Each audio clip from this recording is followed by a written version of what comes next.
Tonton video ini sampai selesai agar Anda tidak gagal paham.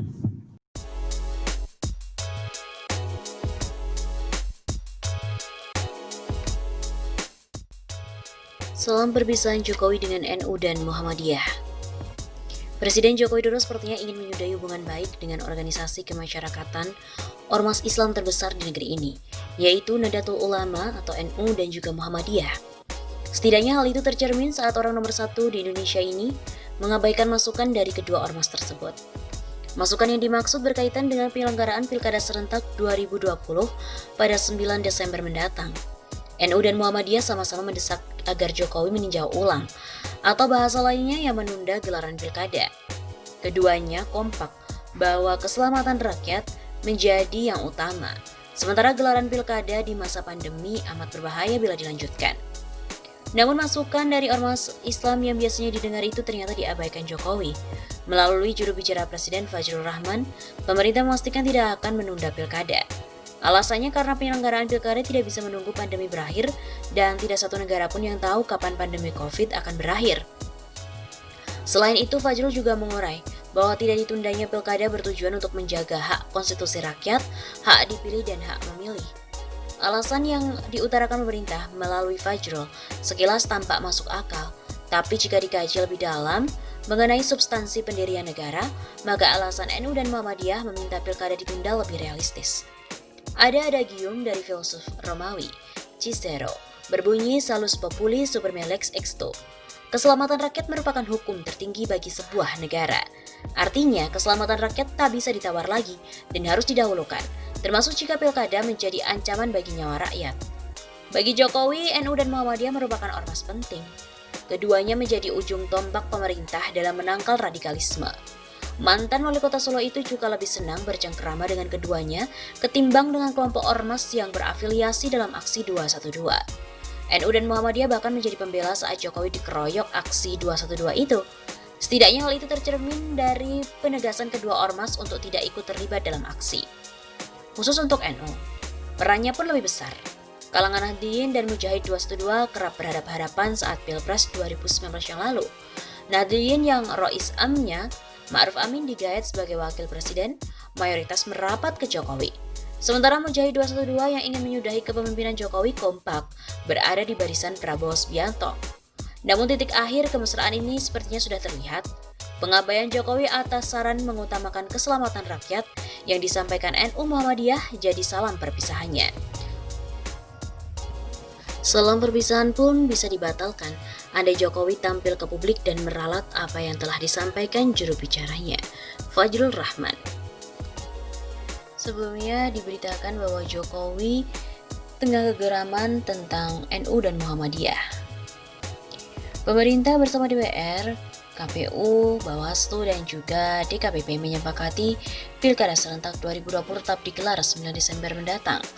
Presiden Joko Widodo juga telah menegaskan pelaksanaan Pilkada tidak akan ditunda lantaran pemerintah tidak bisa memastikan kapan pandemi virus akan berakhir.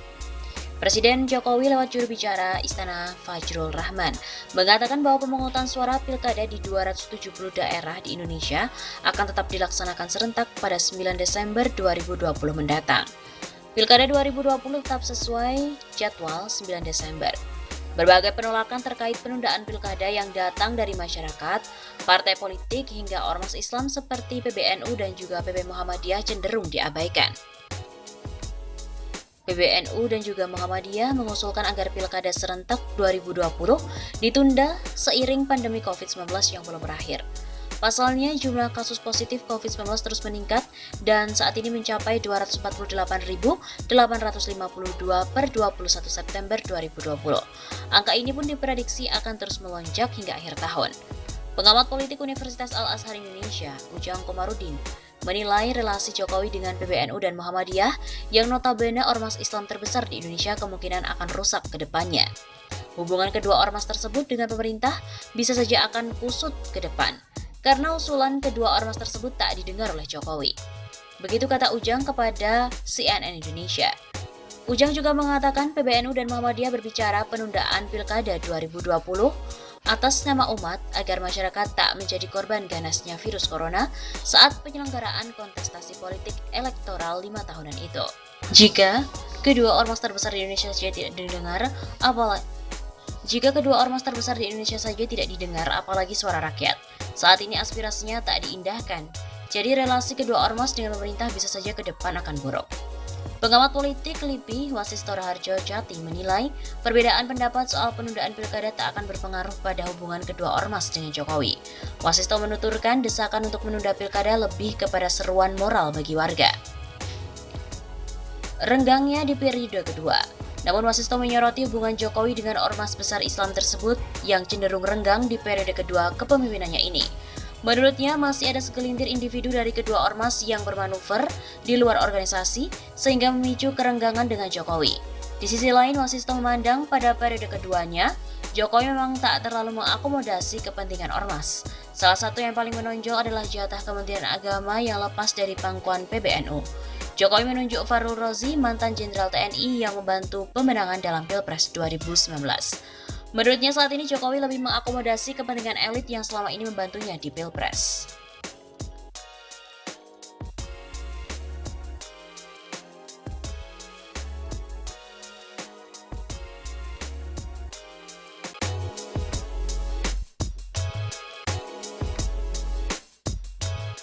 Bushro ungkapkan bahwa SBY ini tidak represif dan seganas Jokowi. Ketua Pimpinan Pusat Muhammadiyah Bidang Hukum dan HAM, Bushro Mukodas menyebut Presiden Joko Widodo lebih represif dan ganas ketimbang Presiden SBY atau Susilo Bambang Yudhoyono. Hal itu disampaikan Bushro saat menjelaskan kelahiran RUU Cipta Kerja di seminar daring RUU Omnibus Law Cipta Kerja ditentang, dilanjutkan, dan dipaksakan. Acara ini digelar oleh Ilmu Pemerintahan Universitas Muhammadiyah Yogyakarta atau UMY pada hari Jumat 7 Agustus dan disaksikan di kanal YouTube kampus tersebut pada hari Sabtu 8 Agustus. RUU ini lahir di era Jokowi yang seorang sipil bukan militer. Kalau saya bandingkan dengan SBY, dia jenderal cerdas, tapi masih punya tepos liro atau tenggang rasa. Dia tidak represif, seganas seperti yang sekarang. Begitu kata Bushro. Mantan Ketua KPK ini pun mempertanyakan perbedaan Jokowi dan SBY. Mengapa Jokowi yang sipil seperti itu bisa punya kekuatan powerful? Siapa di belakang dan di sekitarnya? Garis besarnya elit oligarki dan elit bisnis yang namanya sering beredar. Bushro semula juga menjelaskan saat ini segitiga negara, masyarakat sipil dan juga sektor swasta timpang. Kekuatan masyarakat sipil itu sekarang kecil dan jauh pengaruhnya terhadap negara. Justru yang dekat dengan negara adalah sektor swasta, taipan-taipan. Menurutnya, perselingkuhan terbuka antara negara dan swasta ini berpengaruh pada politik legislasi sehingga muncul sejumlah undang-undang anti-demokrasi, seperti Undang-Undang KPK, Undang-Undang ITE, dan Undang-Undang Mineral serta Batubara. KPK dibikin serok, Undang-Undang Minerba pengesahannya tertutup dan cepat abaikan masyarakat sipil. Undang-Undang ITE pasal 27-28 itu untuk menggebuk aktivis. RUU KUHP pada 5-6 pasal yang sangat represif. Ngeri sekali. Begitu lanjutnya. Untuk itu, ia mempertanyakan politik legislasi anti-demokrasi yang lahir di masa kepemimpinan sipil Presiden Jokowi. Sejumlah undang-undang itu pun wujud pelanggaran prinsip hukum, termasuk Undang-Undang Dasar 1945. Artinya, pemerintah sekarang ini sedang asyik dengan pembangkangan konstitusi. Politik legislasi anti-demokrasi itu membuat segitiga timpang makin membusuk. Negara dimasuki sektor swasta. Begitu besar pengaruh sektor swasta terhadap kebijakan pemerintah dan semakin kecil peran masyarakat sipil. Bushro juga menyebut produk-produk hukum itu menunjukkan negara makin tidak berdaya menghadapi gerakan sektor swasta. Mereka mempengaruhi pejabat-pejabat sehingga menggunakan menjual belikan serta menyalahgunakan pengaruh sebagai jabatan, termasuk dalam penyusunan RUU. Ia pun mengajak mahasiswa dan aktivis kampus bergerak setelah langkah PB Muhammadiyah menolak pembahasan RUU Cipta Kerja. Jika didesain untuk mengabaikan masyarakat sipil dan menggelar karpet merah untuk investor asing. Saya optimis kampus di Jawa bisa mempelopori deklarasi bersama. Ini akan punya pengaruh psikopolitik ke pemerintah. Pengajar ilmu pemerintahan UMY David Effendi juga menyebut RUU Ciptaker punya kekurangan sangat parah secara moral, ekonomi, politik. Moral ekologinya juga tidak ada, Padahal pembangunan itu juga harus memperhitungkan kelestarian lingkungan hidup tempat manusia bergantung. Apalagi pandemi COVID dapat menjadi momentum. COVID seharusnya jadi pukulan telak bagi RUU ini karena kerusakan ekologi dari belahan bumi manapun dampaknya ke semua. David juga mengatakan RUU Cipta Kerja merupakan RUU paling oligarkis di muka bumi. Ini RUU Cipta Oligarki, pegiat UMKM dan buruh tidak banyak diuntungkan. Tidak ada politik harapan yang bisa ditumbuhkan dari RUU ini.